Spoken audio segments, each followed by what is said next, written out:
Family, we have giants in our midst, and in this moment, not only do we get to meet them, but we get to give them the credit and the praise they deserve. They are educating, creating, providing resources, doing what they can to make the world better, our world better. This is For the Culture. Hey, Andre. Dope video. Thank you. And thank you for being here. I'm excited, especially because I am like just getting to know you. I want to say maybe a month, maybe now, and you're dope as heck. And I'm excited to have you on. So if you don't mind, to get us started, if you can let the people know, who the heck are you? Talk to us. Well, thank you for having me. My name is Andre Apparicio. I am the founder of an organization called It's a Process. It's a nonprofit organization geared towards helping the formerly incarcerated like myself with just everything from daily living tasks to, finding out different resources. That's just one piece. The other piece is making sure that we deal with what I call pre-incarceration, which is prevention of incarceration. So we deal with our youth of all ages with the hopes that they understand consequential thinking by the time we're done speaking with them. And, last but not least, just overall doing community activities together to kill the stigmas that's attached with those that are returning back to society.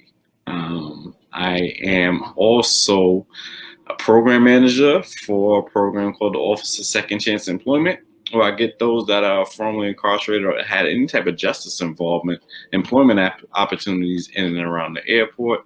And I'm also a senior counselor at an outpatient treatment program where I serve as the parole liaison and senior supervisor over the staff. And I help make sure that I coordinate different things, just any type of ideas or tools that I feel will work with the population to help them be successful and get off parole.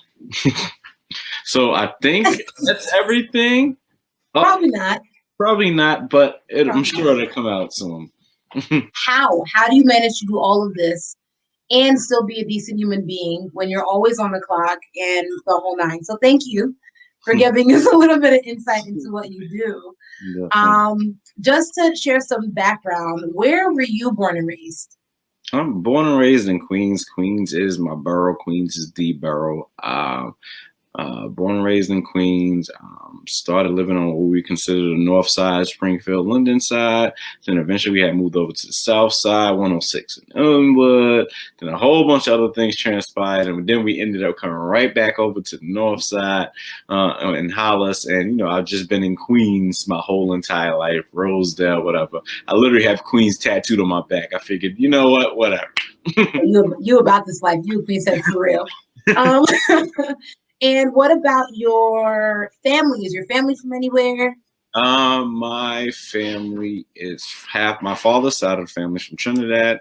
My mom's side is from the South, good old Memphis, Tennessee. And I'm also Haitian by association, Saka Fe. Yes, adopted into the crew. Love having you. Excited to have you on this side. Okay, so you have, which is fun. So you have Southern roots and West Indian roots. Right. Queens native. Right. And you mentioned a little bit about It's a Process and some of the other titles and stuff that you have. Can you give us a little bit more insight into like your daily activities and like what projects you're working on currently? For being that I do have the two jobs, of course, obviously they take up the biggest portion of my day. But luckily, if you know anything about being a supervisor or anything like that, you don't really do much. Now I'm playing.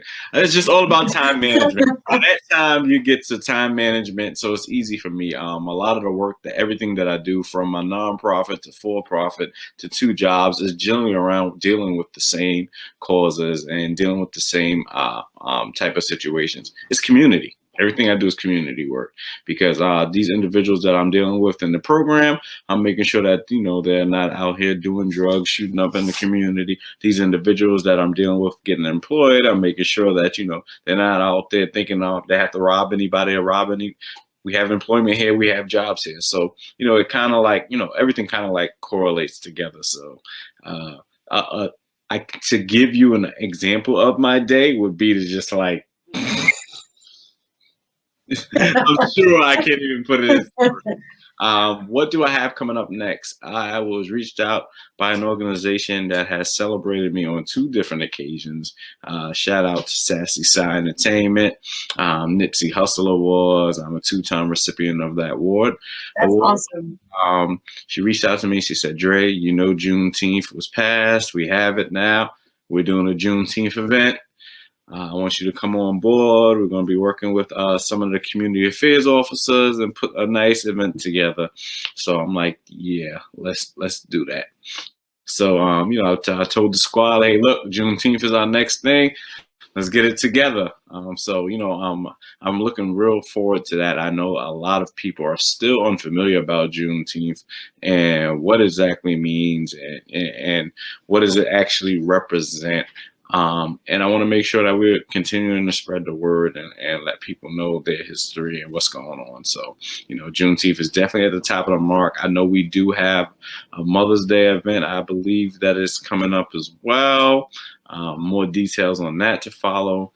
And I believe somebody else reached out to me about celebrating a mother that, as a single mom that's, doing what she has to do for her children, and also, still being able to nurture her neighbors' children and just, the community and stuff like that. So a couple of businesses are coming together. They want to give her a full-scale makeover, professional. That's awesome. And I decided that I'm probably going to put some money up as well, so that individual can probably go out and get something to eat and something like that. So, it's going to be we got a couple of things cooking. We got a couple of things. Just a couple.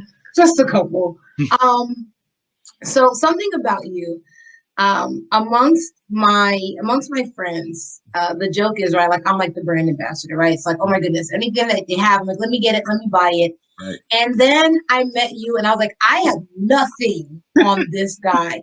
The way that you celebrate people's businesses and the work that they're doing and community organizations, and the list goes on. Salute to you.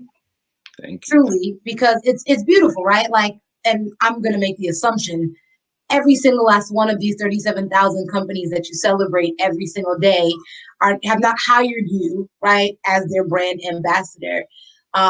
So what is it like? What about you? Why do you celebrate so many different organizations and companies?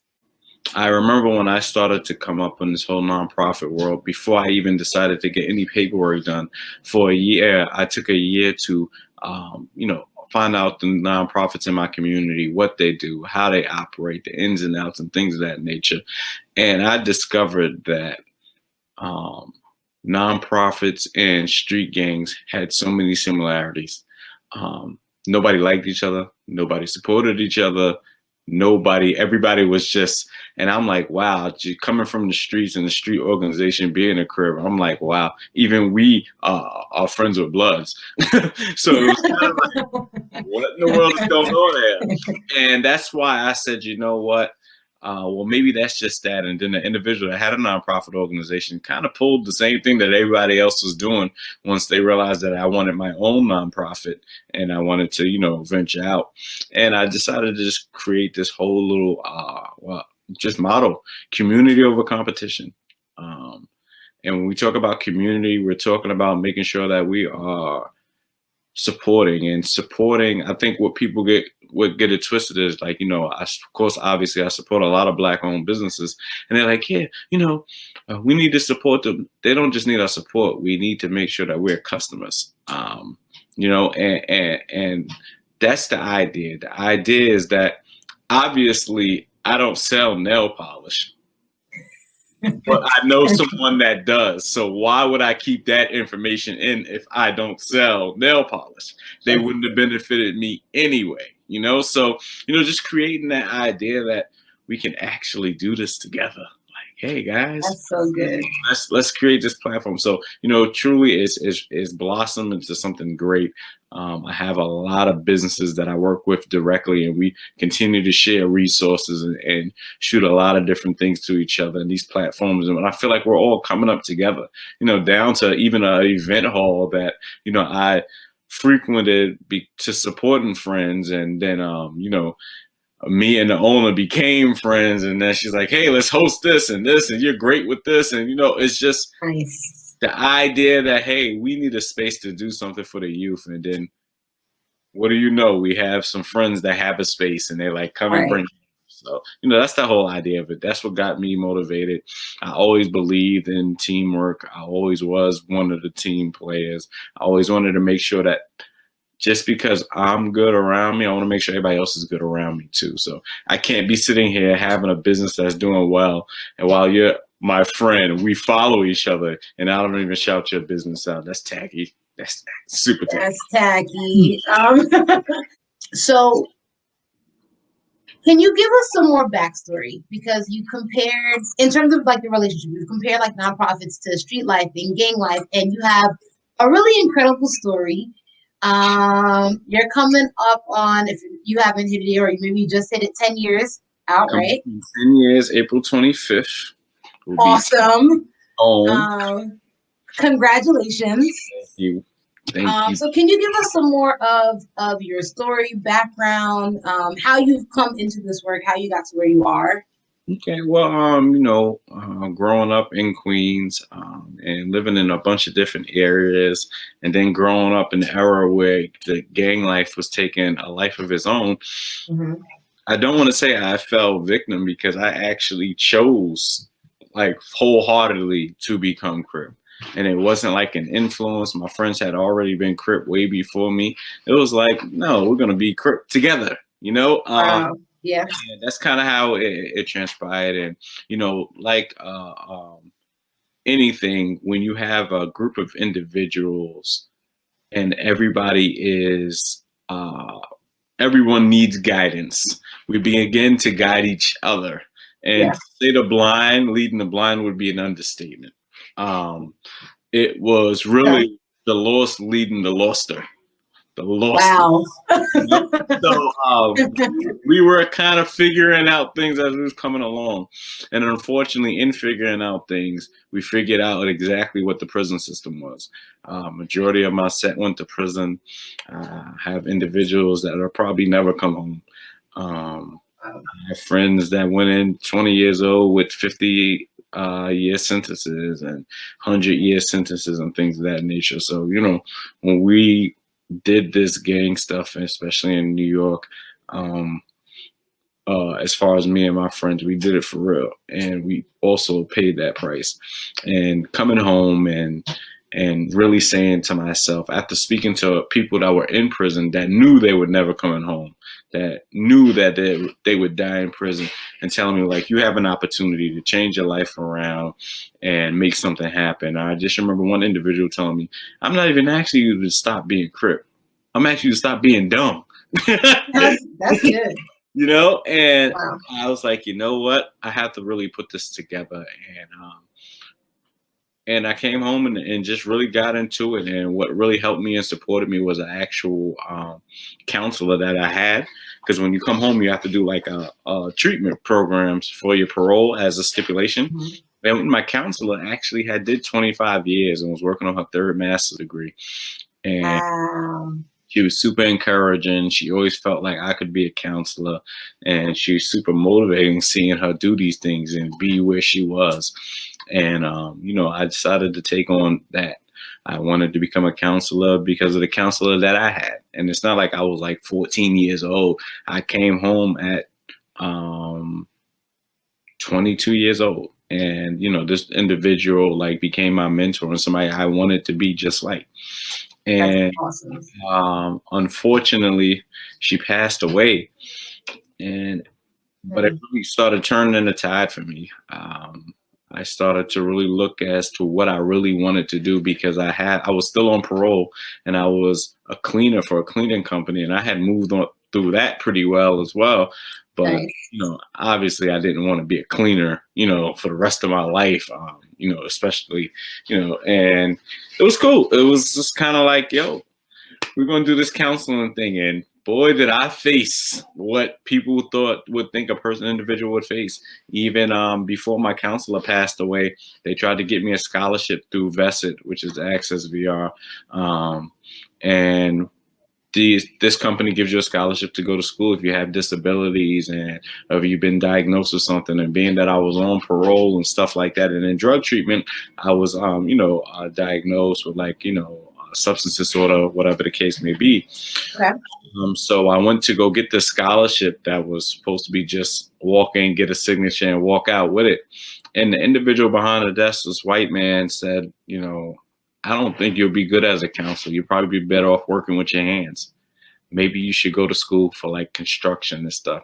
And so I got up, said a couple of words I won't say here, and I left. And, yeah, and went back and told the program. And the interesting story about that is when I actually went back and decided to go to school, which is a whole nother story in itself, which I will breeze through quickly for the time.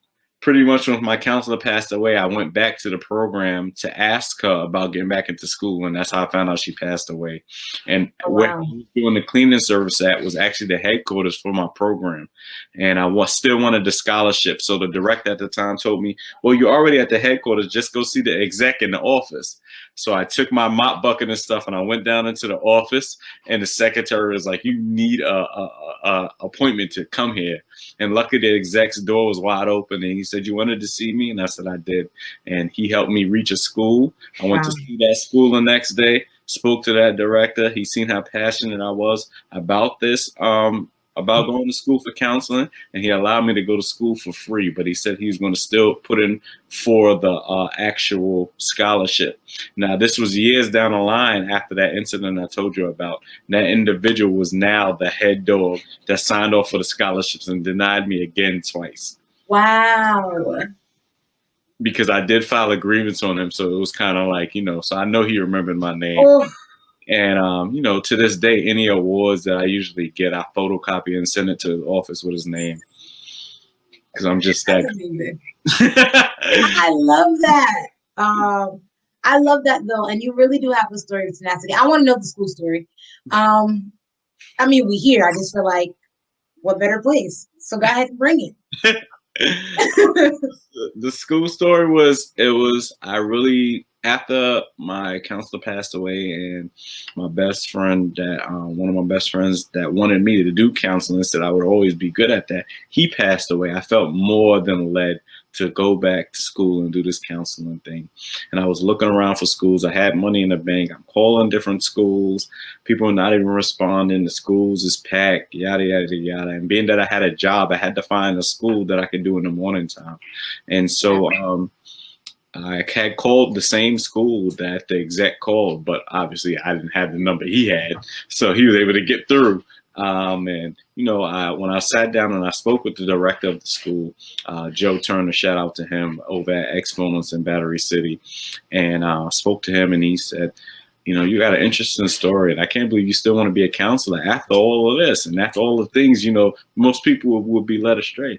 And I told him, this is something my father always told me, whatever I do it 100%. That's kind of why I ended up in prison, because when I gangbang 100%. You're 100%. And I told him, I'm going to put my 100% into this because I want to be a counselor. And as I got up to walk away, because he told me I can come in and just sit down for I can sit down and see if I like the school or whatever the case may be. He said, I don't know, man. There's something about you. Something tells me if we allow you to come to the school, we're not going to regret it. You're going to be doing some wonderful things. I'm like, well, there's only one way to find out. Let me in, I think the course is around like $7,000. So I'm like, hey, look, Joe, I got about $3,000 in the bank, and I'll pay you as I get paid. I just want to come. And I went to school that next day, book ready, everything. And halfway through, Mr. Turner said, how you liking us? I'm loving it. And the teacher was I was the youngest in the class, actually. So of course I had an extra attention. The young black man in the class wanted to be a drug counselor. Everybody's so confused because everybody was like at least 20 years my senior in there. So that doing that and being it was my first day, and I was actually answering questions because I had already looked up stuff on drug counseling. Everybody was so shocked, like, how did you even know this? This is like your first day. And the instructor had told Mr. Turner, and when I spoke to Mr. Turner during lunchtime, he said, Dre, I'm just going to let you go here for free. I believe in you. I believe that you're going to be great, and I'm going to allow you to do this. And when I went back to think the exec, he paid for all my books. And then I went to school, and as I was about to graduate, there was a course that came up called Recovery Coach course. And it was about 4,000. Mr. Turner was like, "You want to take that?" I'm like, "Yeah. Is there a scholarship, or you want me to do the payment plan?" And he's just like, "No, I'm gonna give you this for free too. You can take this as well." And so I ended up with two, certifications, and it took on a life of its own. That's amazing. Like, talk about favor. Clearly, you were supposed to do the work that you're doing. Right. No ifs, ands, or buts about it. And you have such an amazing, like, drive. Like, and I say that because that's your story then. Mm-hmm. And to see the work that you're still doing now, like, you continue to, like, push past, like, whatever needs to get done, let's just do it. What drives you? What keeps you going? I would definitely have to say just being in my community and fully understanding that when you're young, you don't really know the value of supporting somebody in your community and the things that they're doing. And I know what it's like to watch individuals that don't have the support that I had, which is why I started my nonprofit to begin with. I came home April 25th, 2011. Maybe about, I will say, 10 individuals came home with me around that time, or it was 10 of us that came home around the same time. Okay. By the 6th month of me being home, I was the only one still free. Wow. And I knew that was because they didn't have the support that I had. And I wanted to create that support for my friends because I realized that, they weren't bad or anything like that. They just needed the right support. And a lot of the times when we have these resources that are available to this population, resources that don't apply are not a resource.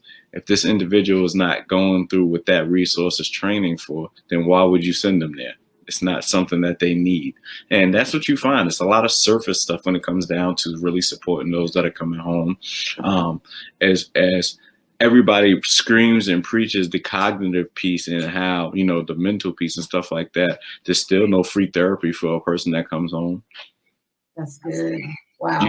So what are we really saying? What are we really trying to fix this, or are we just talking about blurting it out as it is? So, you would think knowing how mentally prison captures a person, the first thing you would think is maybe we should get them some therapy first, so we can figure out, not why did they do that, but what's making them do that? What's making them think that's okay? And that's really getting down to the core of it all. You have my mind spinning right now. A whole different conversation for a different day. So what I'm going to ask for you to do a humble brag. And give us insight on what you feel like you add to the Black community at large.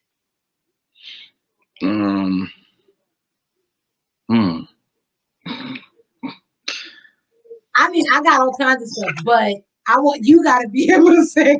I think that I bring the change that's needed. I always tell people I'm not here to reinvent the wheel. I just want to put rims on that shit so we can shine. So, I think that I bring that idea that it can happen. Even a bunch of my friends that knew me before prison and know what I'm doing now, they come up to me all the time and yo, Dre, you motivate me to be better. You know, and we're not even talking street individuals. People seeing me going to school and all these other things, and it motivated others to go to school, not on jealousy, but it was just like, yo, he's still doing all of this. He's continuing to grow. He's continuing to do this, you know. And like I tell people, my motto in 2019 was alignments and assignments. Ideally, you know, these things that are aligned for you are also assigned to you. And that's why you can't move nowhere until it's finished, until it's complete. And knowing that, that's why if you can look on the back here, I have my whiteboard. I set out goals on my whiteboard, and they're not erased until they complete. And if I run out of space, then I got to do some things to complete these things. So, you know, I also make sure that, you know, I bring in the togetherness. People call me the network king. They always like, you know, first, you know, I was Mr. Mixie or whatever that means and stuff like that. I'm just like, wow, sue me for knowing a couple of people across, you know, this world, you know. But I mean, I think that everything kind of set its way up. If I can talk about the alignments and assignments piece, while I was in prison, I ended up, because of the gang stuff, I kept going to different houses and fighting and all these other things. And they ended up putting me in a house that was a program house. And they told me I didn't have to participate. This was just a house that had a low gang population, so I wouldn't probably fight as much. I started to get up and participate in this program thing until eventually I actually led the morning meetings where I had to find, do topics, get topics for the together for the night before. I had to do feel good. I had to do all these things. I had to do group sessions and things of that nature, which ultimately is what I did as a counselor. So I didn't know then that it was going to be supporting a lot of the stuff that I do now. So people were like, hey, these things are, you're like a natural at this, you know? So, you know, I always make sure that, you know, people understand, you know, I'm going to be in the middle of this. Come to me. I like being called the plug, whatever you want to call me. Like, I want you to know that there's people that look like me and you that have these resources. We don't have to go far. We can keep this here and keep this pushing and keep supporting each other. You know, and I'm sure there's a billion other things that I could say, but I would definitely say that I do bring the leadership ability, the connectivity, and, you know, also I ain't scared. I don't owe these nothing and they don't owe me nothing, you know? So I'm going to say what needs to be said. I'm going to say what's going to make people uncomfortable because I'm uncomfortable with mediocrity when it comes down to support my community. So, you know, if you want to come and sit here and, you know, like I always tell people, I want to sugarcoat stuff. I don't got no time. You see all the stuff I do, people. You think I'm going to come out to a town hall just to laugh and giggle? No. Commissioner, I ain't asking you why there's a billion tickets. Why you keep shooting niggas? Why your peoples keep shooting people? Hello. This is what I want to know when I pull up to the town hall. Real talk. That's so good. Don't worry about what my name is. I'm here for questions. Why I got to state my name and where I'm from so you can come get me? Are you crazy? It's a setup of one, you know? So, you know, I went to an event that they had and they had like 5 officers sitting at the table taking questions. These officers was like 30 years deep in the game. I don't want to talk to them. I don't see them. I said, I need to talk to the goofy big red one back there that I'm going to see when I'm walking on the street. Like, come on, man. It's girl, I wasn't drinking nothing. I was put it down.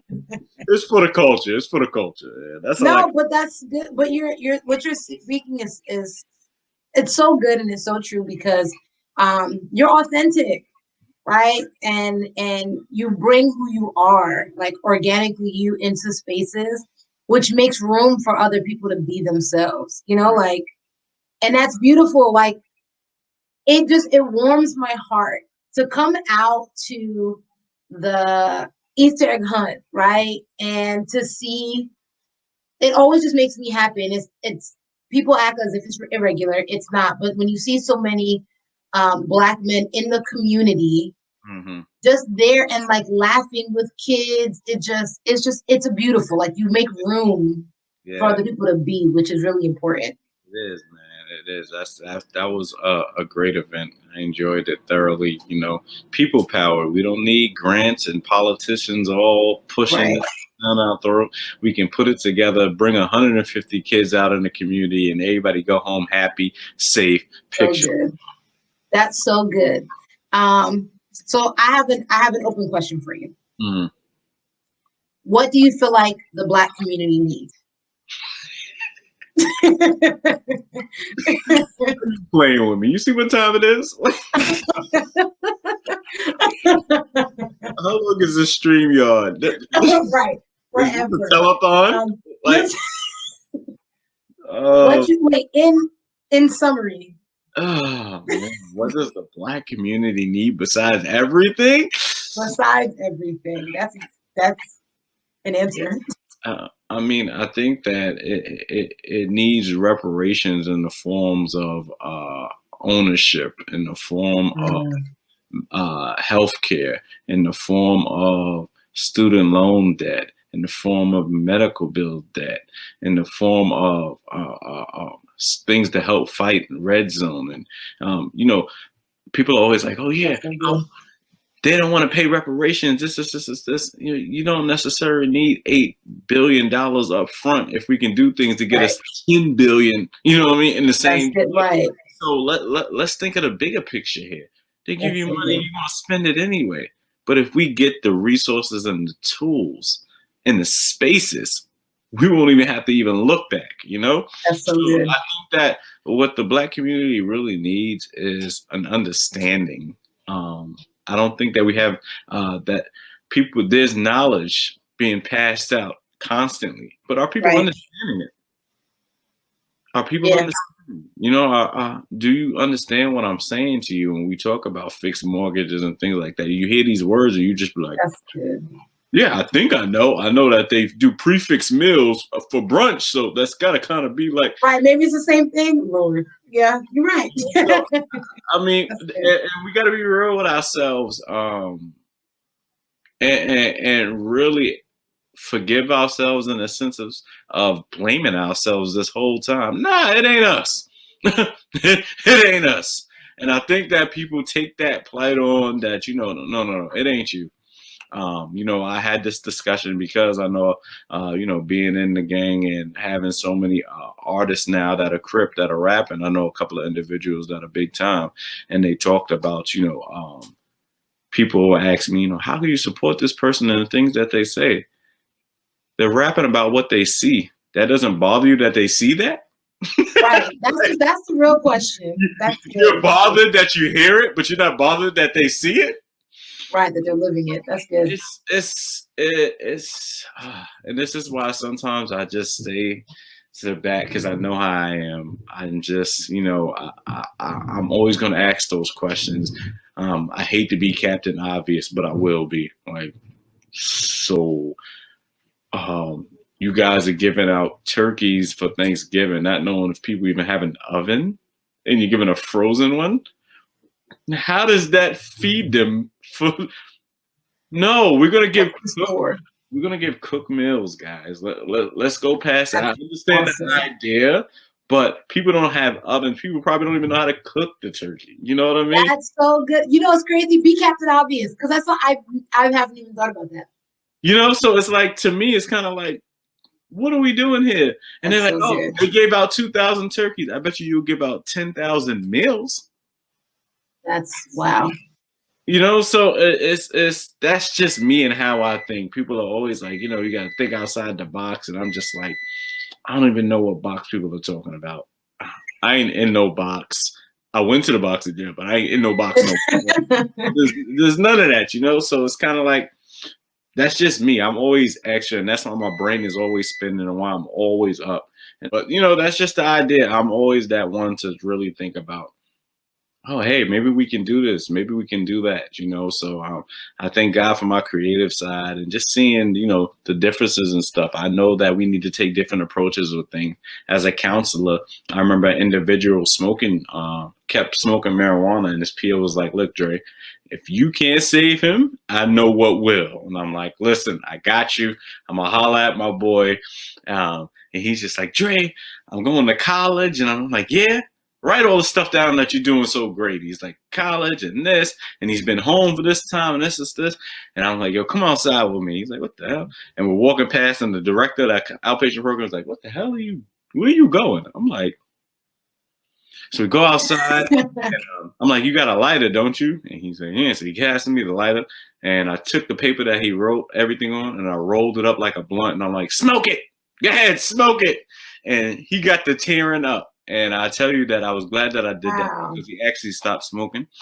And, you know, realized that, you know, he was just like, you are absolutely right. I did all of this stuff and I'm risking it for weed. And, you know, eventually he continued to move on and he ended up finishing our program and things of that nature. So that's just me and the things that I'm always, you know, trying to do. I'm always thinking logical. I don't want to sit with an individual for an individual and his stomach is growling. No matter what I'm saying, it can care less about substance if you don't have no food, you know? So that's just the ideas, man. That's just it. I love that. And I'm so grateful that you're working in your gift. Your creativity is out of this world. So somebody says, hey, Andre, I want to be like you. What do you say? Why? Why? I tell them to be better. I tell them that, you know, your vision is your vision. And, you know, what you may see may look good, but that's all part of the vision. You got to understand that what you want to do, you just work at it. If you want to be anything like me, what I do is work at it. A goal without a plan is just a wish. I plan everything that I do. It helps me along the way and make sure that I don't miss any steps. And it makes sure that I can see that there may be another avenue for me to take. People, I believe, get too wordy when it comes down to the things that you need to do. They're like, you know, I need a plan A or a plan B. Sometimes plan A and plan B is so far off it'll throw you off. Maybe you need an A1, A2. You know, you don't need to. Yeah. So, you know, I'm always that individual. Like, this could work, but this could work better if I do this. You know, and like one of the things that a officer told me when I arrived to one of the state prisons I was at was to be aware is to be alive. And he don't even know what he said to me because I take that into my workplace. I take that into everything that I do. He was saying it in the sense of prison, but I look at it as, you know what, the move that I'm making for this business is what keeps the business alive. So I have to be aware who's around. I have to be aware of what's going on here so we can continue to build from there. That's really good. Yeah, I'm keeping that one. Be aware to be alive. I'm gonna hold on to that one. Okay. Before I go into, I'm gonna read you a quote, but you work with a lot of folks, you do a lot of things. Do you have any shout outs at all? So I can leave people out and then they can smoke. I'm not even about to do that. Shout out to the whole community over competition team. Shout out to all the individuals that work with It's a Process. Shout out to, man, it's so many different organizations. First of all, shout out to Linden Studios, the event hall where a lot of our pop-up shops are being hosted in our community, and she doesn't charge $1 billion to have an event there. I just came from a youthpreneur event, which is awesome. You know, shout out to IROC charities. When we talk about those meals, Thanksgiving, we talking about a brother that his story is nobody came to the house for Thanksgiving for him and his mom. So she packed up some individual meals and they passed it out to people that was downstairs of their building in Far Rockaway, and started out with that 10 plates that they did that year. And he just did, I think, 12,000 plates across 3 different states. So for Thanksgiving. So shout out to IROC charities. Shout out to my boy Galore Tech, making sure that the kids is getting the STEM programs. Shout out to my god sister, Fancy Confections, make some of the best cakes, money cakes you can find. Jesus Christ, shout out to Bree, DBI, Daughters Beyond Incarceration, doing the work with the daughters of parents that are incarcerated. And shout out to Life Cam, Fortune Society, CAO, just everybody, man. Just shout out to all of y'all, man. Like, shout out to the 4 Air Project, My Life, My Finest Life. I'm done. I'm done. Because if You you know, sure? you know, I know a billion people. I know you do. That's so good. Okay. You sure? I'm good. I'm good. If I miss anybody, count my mind, not my heart, something like that. I don't know. I heard some church lady say that. I get it wrong all the time. Also. But I know what you're talking about. I know what you're talking about. I say it All wrong right, all the time. and I'm with they're gonna know too. It's for the culture. They're gonna. Y'all know we meant. Okay. So I'm gonna read you a quote, Mhm. and just let me know, does it resonate with you? What the heck you think it means? Mhm. Cool. If you don't sacrifice for what you want becomes a sacrifice. That is very, very true. That Okay. that is very, very true. It's true indeed, man. Like I just think that the doubt, the doubt, man, and people miss out on everything because of the doubt. And I know because I was one of those individuals. In 2018, I went through a depression bout for 6 months. I actually had stopped doing everything from the organizations and like erratically quit my job Oh, and just wow. done. And that was it. And it was the roughest time. And I think that it was because, oh, I know it was because I was doubting myself. And not only that, I was scared that people were going to bring up my past because I was rapidly growing and that I was going to have to try to battle that on the big Mm, stage with individuals. And I didn't know how to express those things. I didn't know what I was going to say or what I was going to do. And I didn't know how people were going to feel about me. Especially being in my community and being known in my community for the gang aspect. So yeah. it was kind of a challenge for me. I was scared. I was like, I'm gonna do enough, but as soon as things start getting a little crazy, I'm gonna fall back. I'm chilling. All right. And I spoke to my friend. I call her Sailor Moon because she is one of those individuals that's just like so in touch with herself, and just vibes and spirits and stuff. So I make fun of her. I'm like my little black Sailor Moon, and I already know. That's awesome. Yeah, I'm like, I already know moons and stars. I get it. They're aligning. And she said, Dre, people can only talk about uh, they can talk about what you did, but they cannot ignore what you're doing right now. And I need you to know that you're going to be, continue to be great. And eventually I snapped out of that thing. And in 2019, we got, as an organization, I believe 23 awards in total. Got about 6 city citations for the work we was doing in the community, and we just been continuing growing from there. And I don't say that because of awards or everything. I mean, it's the recognition that comes with it. It's, you know what, we are doing this, and it continues to make you want to do better. So, we've That's been good. on that, and it was just been a blessing, and it was the sacrifices, um, and those sacrifices that you make, you just never know. Because from 2019, when I got all of those awards, people don't know. 2019, it was days I would show up to an event and be glad that they feed you there, because Wow. I was taking time from working, Yeah. and the director would let me leave work early, but I wouldn't get paid for the hours I was missing out on. So I was only Right. really making enough to make my bills and help support my events. But I wanted to go to Mm, speaking engagements, and I was speaking everywhere for like absolutely free. And I remember taking a picture of my bank account. It was negative like $200, and I had just did an event that day, and I was like, real life. and I said, you know what? This is the last time it's going to look like that. And thank God it has been the last time it looked like that. I got that job opportunity. I got another job opportunity, and between everything that we're doing and stuff like that, like I don't ever even see my account getting close to that ever again. So it's Awesome. just a beautiful thing, but it's the sacrifices you're gonna make. I could have been like, no, they're not paying me, or I'm not going. I remember going to an Right. event and leaving negative $45 because I caught a ticket. Oh, You oh man. but and the sacrifices were made, and Mhm. it was a tough fight, and I am more than happy, more than comfortable, and I'm able to do things that I want to do, like support my community in the best way I can. That's so powerful. And again, I appreciate your transparency because um, people don't talk about, right? And it's a process. People don't talk about the process. People don't talk about the journey, right? Like entrepreneurship, figuring it out in any capacity, business ownership is not always sexy. That's like that's always my talk. Like, listen, y'all, I thought I knew what I was doing. I had no idea.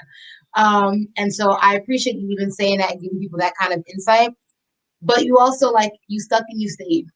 Mm-hmm. Like you got through it, you got over the hump. So I got another one for you before I do a rapid fire.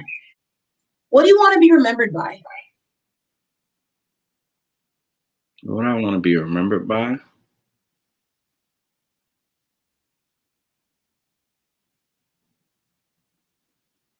I don't know. I don't know. Maybe you should have sent me this question before. I mean, I never said, yeah, I don't really think when I'm doing these things like, yeah, they're going to remember this. And I don't the only thing that I can say that I want to be, I want at least the memory attached to me is that I was correct. And I want people to see that there are so many there's ways that you can tell who's who. I tell people all the time, I'm not a gang member. I'm a member of an organization just like you. Actually, my organization is more closely knit in the community than yours in a lot of sense. So I remember having a discussion with some dudes at a fraternity at a park event, and it was interesting because they were like, oh yeah, well, you're this and you're that. And I'm just like, yeah, you got colors, hand signs, and you guys fight when you see other fraternities. Right. I was like, what's the difference? Yeah. Right. So it was kind of like, this is this. And I'm just like, at the end of the day, we got to look at who's more influential and who's more impactful. I can go down the street and ask these little kids, what's a Q dog or whatever. And they'll look at me like I'm crazy. But if I ask them, what's a Crip on the Blood, they'll tell me 5 different sets for each.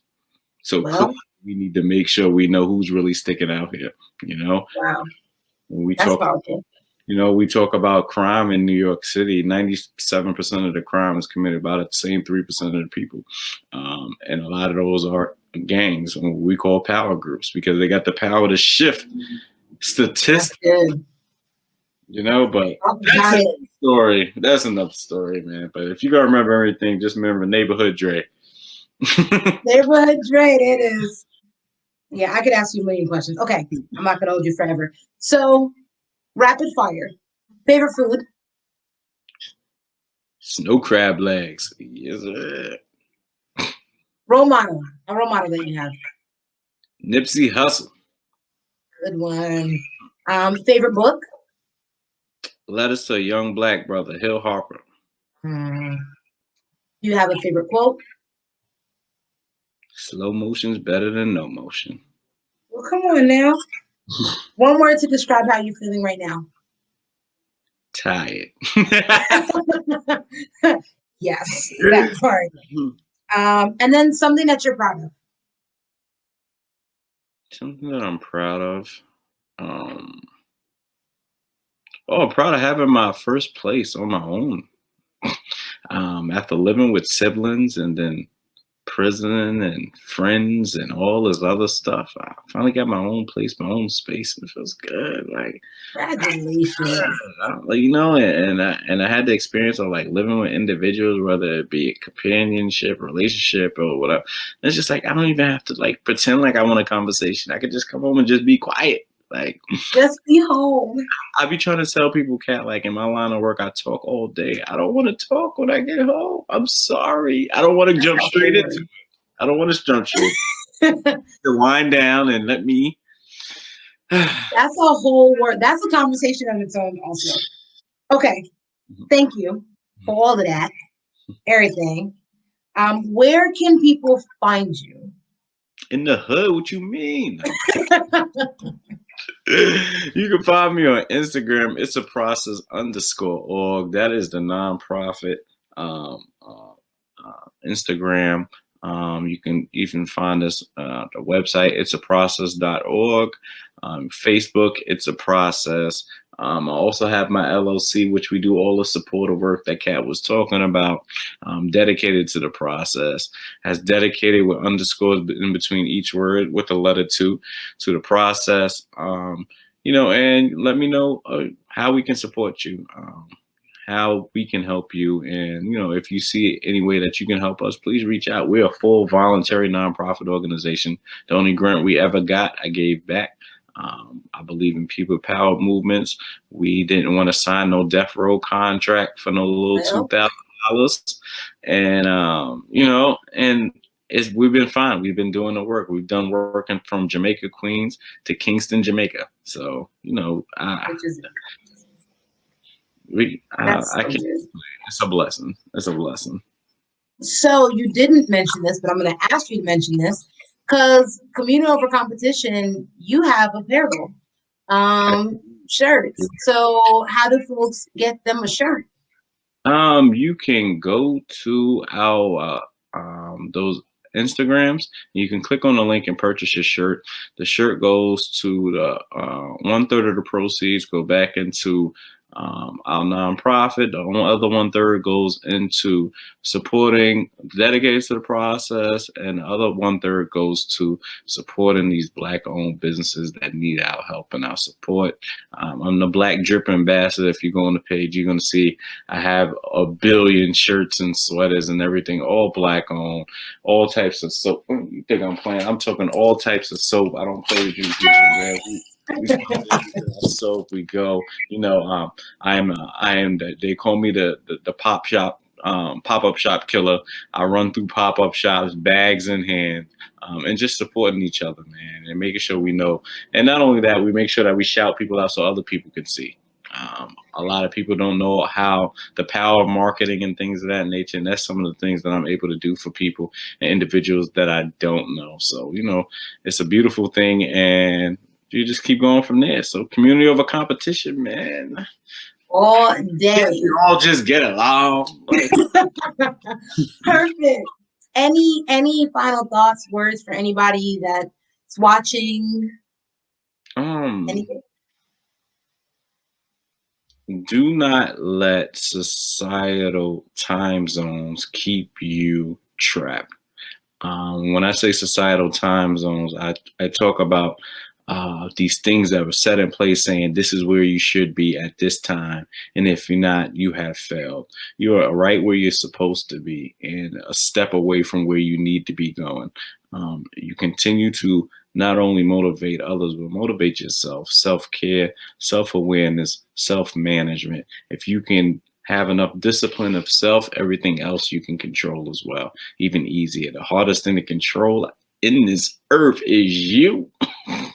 So if you can control you, the things that you can do, the places that you can go, the people that you will see, you ain't even ready for that yet. So control you, do what you got to do. Understand that nothing is perfect, but you can always work at perfect. Okay? So that's it. I appreciate you for letting me come on here. You've been more than supportive since I met you.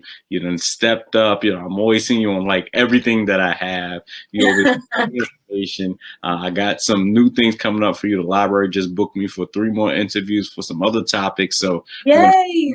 Out there, get this free information to the community and to the people, and we're gonna go from there. That's so, y'all. He's calling me supporter. I'm just a stalker. No, sincerely, thank you. Thank you for being on. Thank you for your time. Especially considering you're always everywhere and you still manage to make time. So thank you for the work that you're doing in the community, for always showing up. I appreciate you. And everybody watching, thank you guys for joining us for the culture, for the culture. Y'all know what I mean. Enjoy. And I'll see you guys next time. Bye for now.